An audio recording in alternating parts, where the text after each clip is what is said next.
Hey everybody, today I've got an '08 Volkswagen Beetle convertible, and the people brought it in and had brakes written on the ticket. And I know on this car here that it needed rear brakes and rotors. So I said, oh yeah, it needs rear brakes and rotors, let's pull it in. So I went to go pull it in, started it up, backed it out of the spot, hit the brakes, and the brake pedal was extremely hard. Let me see if I can show you. And listen very carefully. Hear the vacuum leaking out, and the pedal, the car barely stopped. So let it build up a little bit more vacuum. Again, I'll do it again. Listen. And the pedal's rock hard. We have no assist at all on the booster. I have it running right now, so there's no assist at all. So first thing we're going to do, I know that these Volkswagens here, this one here just happens to have a 2.5 liter 5-cylinder, and I know that these have a vacuum pump. So we're going to check first to make sure the vacuum pump is working properly before we condemn the power brake booster. So give me a minute and I'll get underneath the hood and we'll show you what I do next. All right, so as you can hear, the motor's running. We're underneath the hood. This is the power brake booster right here. This is the vacuum line running in. It runs in and goes to the vacuum pump underneath the engine here. So I have my trusty dusty vacuum gauge. So what we're going to do first is we're going to go ahead and reach in here and unplug this. Put our finger over it. And it does have vacuum. It feels pretty good, but you can't always go by that. That's why I always use my vacuum gauge. So we're going to put my vacuum gauge in. I'm going to have to hold this on there. And as you see, my gauge is all the way past 25 inches of mercury. There's it unplugged, there's it plugged in. So that has just confirmed that the vacuum pump on this motor is working properly. So we're going to need to put a booster on this car. So to put a booster on this car, we're going to have to take the air cleaner assembly out, the master cylinder off, possibly this hose here off. We're going to try to take the master cylinder and slide it off. It is on these flex lines here, so hopefully we're going to be able to take those off and get that out of the way. If not, we're going to have to remove the whole master cylinder completely to get it out of the way. Then we're going to have to go up underneath the dash to get the bolts and disconnect the pedal. So I think I'm going to go ahead and move the car off the twin post rack and put it onto the alignment rack so it will be easier to get the booster in. So let me get the car moved around and we'll start putting the new booster in, because obviously the booster has gone bad. Alrighty, well, I got the air cleaner out. I took the clamp here loose, and then the air cleaner is held in by a bolt here and a bolt right there. You take those two bolts out, and then the whole air cleaner assembly comes out. And then, as you see here, there's the master cylinder. This is a manual transmission, so this line here runs to the clutch master cylinder, and then these two flexible lines run over to the ABS brake computer. I think what I'm going to do is I'm going to take these lines and loosen them just a little bit, and then I can take the master cylinder and rotate it over here out of the way, then I'll retighten the line so I don't lose any fluid. Hopefully there'll be enough room for this to slide out. Might have to take this loose. If I do, there's a bolt down underneath. This plastic piece covers up a wire harness. And then over here we have, this looks like some type of air pump valve or EGR valve. I'm not exactly sure. But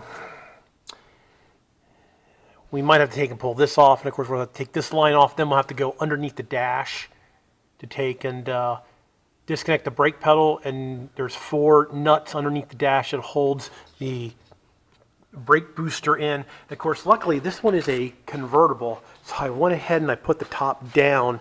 It just gives me so much more. Then I don't have to worry about hitting my head. And now that I'm on the alignment rack, I usually put my kneeling pad down here, and now I'm not bending over so far to get underneath the dash to do the work underneath the dash I need to do. All right, well, let me get a couple more things taken apart and I'll come back.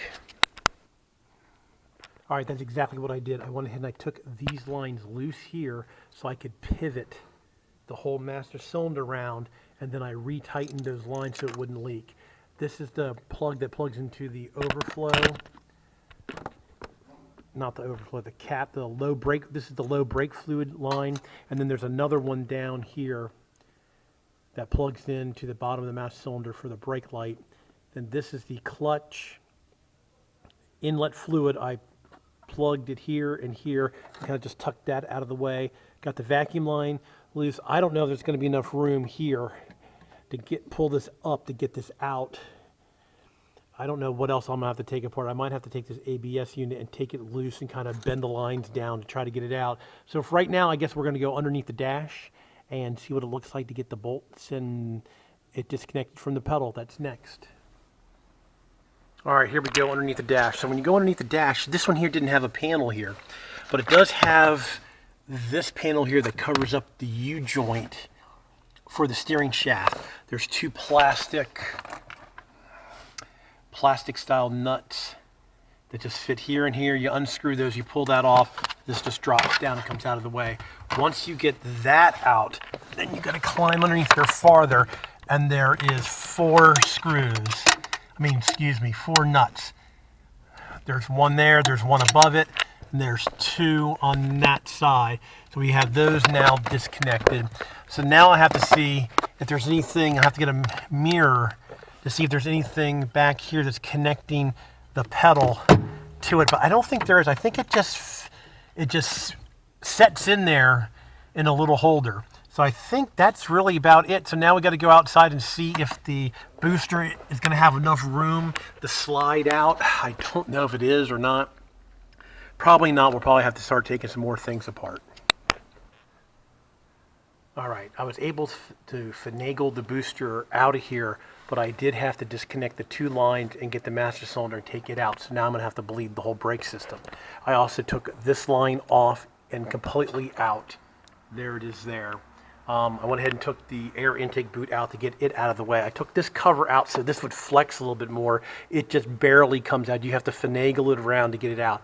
Now here's one problem with this car that I didn't realize is if you look right there, that plastic clip in there is what retains the rod to the brake pedal. Well, that plastic piece, you have to have a special tool to release it. Luckily, I went on YouTube, so here's the rod on the new one. Basically, that plastic clip has two fingers that comes around and grabs it and won't let go. So what we ended up doing is we were on the internet and we found that this guy made this tool. And this is a muffler strap. We cut it there. I cut this piece off here. And now this fits in here, and when you push this forward, it releases the two tangs so you can get it out. It took two people to get me underneath the dash, inserting this in, and one person pulling on the booster to get the booster out. So we finally got the booster out. So now we just have to get the booster back in, get all the stuff out of the way, get the booster finagled back in, pop back in, and start the reassemble process.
Get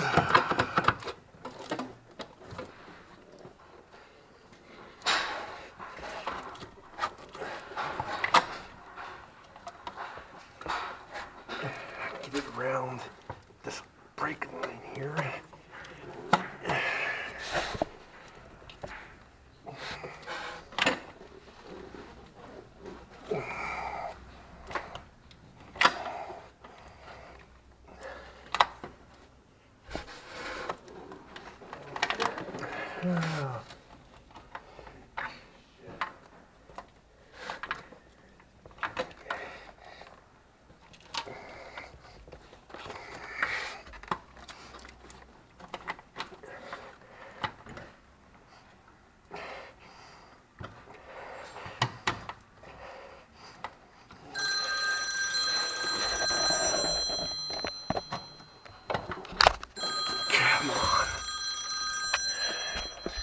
Like I said, it looks like it should just fall in, but it doesn't want to. Alrighty, I got the master cylinder back in and bolted up, the line's back on. Basically, everything's put back in except the air cleaner assembly and the negative battery post. Inside is all put back together, and all I had to do is step on the pedal and it clicked right back into the plastic piece that retains the rod to the pedal.